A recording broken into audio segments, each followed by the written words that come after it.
Today we are sharing some information that if you are considering relocating to Salem, Oregon, or anywhere in the surrounding areas, you are for sure going to want to know. So be sure to stay tuned until the end. You're not going to want to miss anything today. But first, if you're new here, welcome. My name is Mariah. And I'm Spencer. And we are a husband and wife real estate team here in Oregon. And we get calls, texts, and emails from people like you that are watching our YouTube videos all the time, thinking about moving to the area. We love working with relocation clients. If you are considering relocating to the area, don't hesitate to reach out. I will put my contact information below and shoot us an email anytime.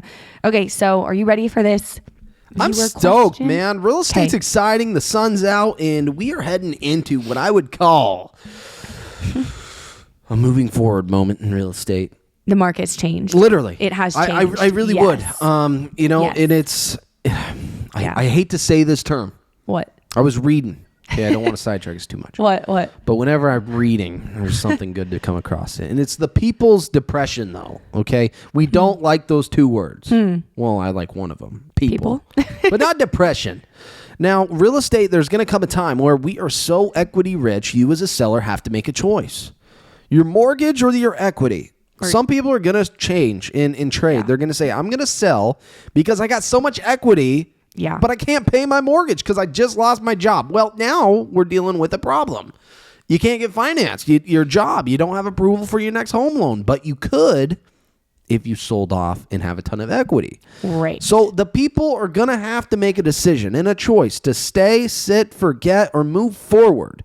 And I do think there's going to be this bubble of time. It's going to be a magical window where inventory is going to go up. Sales prices aren't going to elevate like we've seen 7, 8, 10%, but they will remain consistent. They will remain consistent for you to hold your equity as a seller.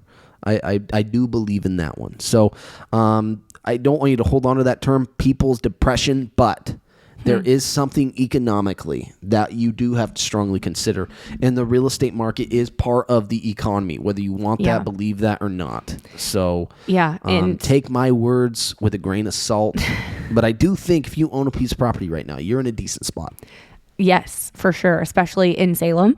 Salem was one of the number one places. It was like on the list of top places, Salem, Oregon, that had the highest amount of equity, where homeowners had the highest amount of equity and the highest amount of home appreciation. So homes in Salem definitely hold their value. That's a question we get a lot from out-of-state buyers, because a lot of our buyers are just not at all familiar with the area. Is what areas in Salem do homes hold their value? Well, from what we've seen, being in the business we're on our 9th year now, we have seen pretty much every area of town, the homes have held their value. Absolutely. I do think Salem is a place where homes hold their value really well. So, this question says, the biggest concern for me when it comes to relocating to Salem is the loan qualification process for an out-of-state purchase.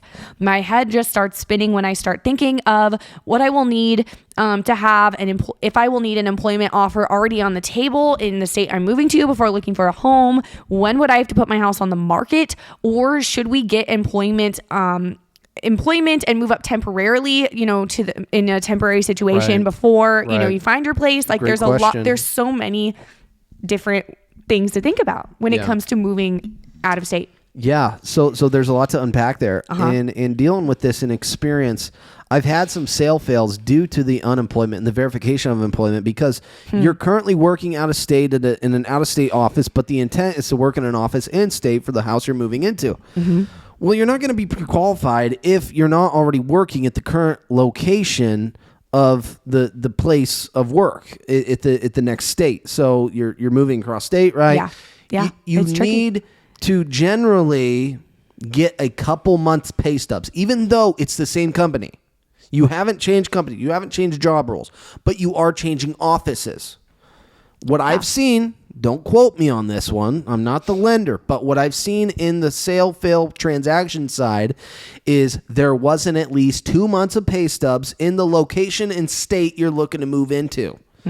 So if you can get remote work, That's usually kind of the key and the ticket. If you're a remote worker, you can kind of work from anywhere. There's really no need to change of employment. Right. But if you're going from one office to the other in a different state, generally speaking, you may want to move there temporarily and get 2 months worth of pay stubs to submit to your lender. That's been my kind of thing that's happened. But what we do see most often is that sellers usually they actually don't move here until after they close on their home. Mm-hmm. And what I would say, my piece of advice, because most people just can't make that work, and I understand why. There's a lot of different factors there. My biggest piece of advice for someone in that situation would be talk to your lender and just tell them all of this. Talk to them about this very specific thing before you make any decisions on, when you're going to start house hunting, how you're going to do it, quitting your job, finding a new job. Like, talk to the lender. They don't have to pull your credit to do this. They don't have to it's not this big scary thing. They can absolutely give you a lot of clarity and guidance in this very situation and let you know, like, here's what it would look like if you go this route, and here's what it would look like if you go this one. Because we have we work with, like I said, a lot of buyers moving to Oregon from all over. Mm-hmm. And they do it so many different ways. We see people, for my clients that I work with particularly, most often they do not come to Oregon until after they close. I don't even meet them in person until closing, or sometimes even after closing. A lot of times they don't even come here for closing because we can do everything without you being here. Yeah. And that's most often. However, we've had clients, sell their house while come in at the same time. We've had, which we can talk about in a second, what that would look like, the contingencies and whatnot. We've had clients sell their house after. We've had clients move here and sell their house and then move here and stay in an Airbnb while they're house hunting. Like, there's so many ways to do it, is what I'm trying to say. So yeah, and I mean, here's the deal, Mariah, you're on point though. You got to talk to a lender. I've had buyers. I've literally had them quit their job, sold their house. Don't quit your job. Had a ton of money in the bank. But then couldn't get the verification of employment from the underwriter. And it was like a really sad deal. Yeah. And it's because they didn't ask the right questions or do basically what they were supposed to do and take our advice as well. Now, the one thing I do want to say is I did mention, hey, you're going to want to work briefly in the next state from office to office.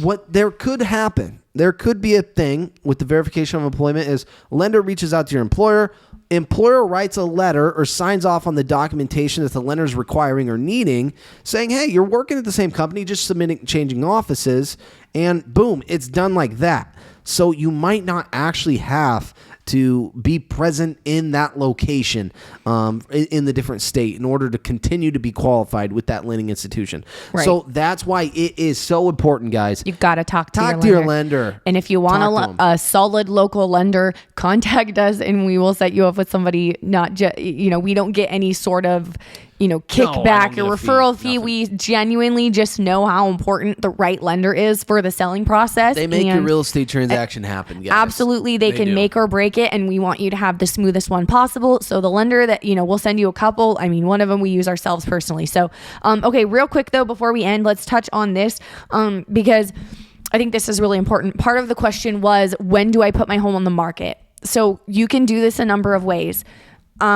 I will say I've had clients in the past who chose to go the route of, say they're moving from out of state and they waited. They didn't want to put their home on the market that was out of state until they found their property here.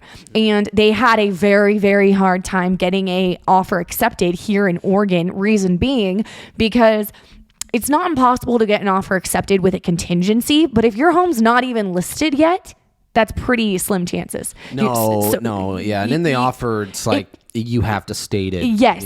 If you want to have a contingency, then having your home, if you don't even have to have an accepted offer yet, just have it listed on the market at a sellable price with a real estate professional, I think is the best way to go. Yeah. And generally in the offer, it states, hey, my name's so-and-so. I have a house located at this property address, and I will have it listed in X amount of days if this offer were to be accepted. Yes. So there is a contingent right to purchase form we can submit in with your offer. Yeah. That's what I always recommend we do when submitting an offer, and it's contingent upon your current home selling in order to purchase your replacement property.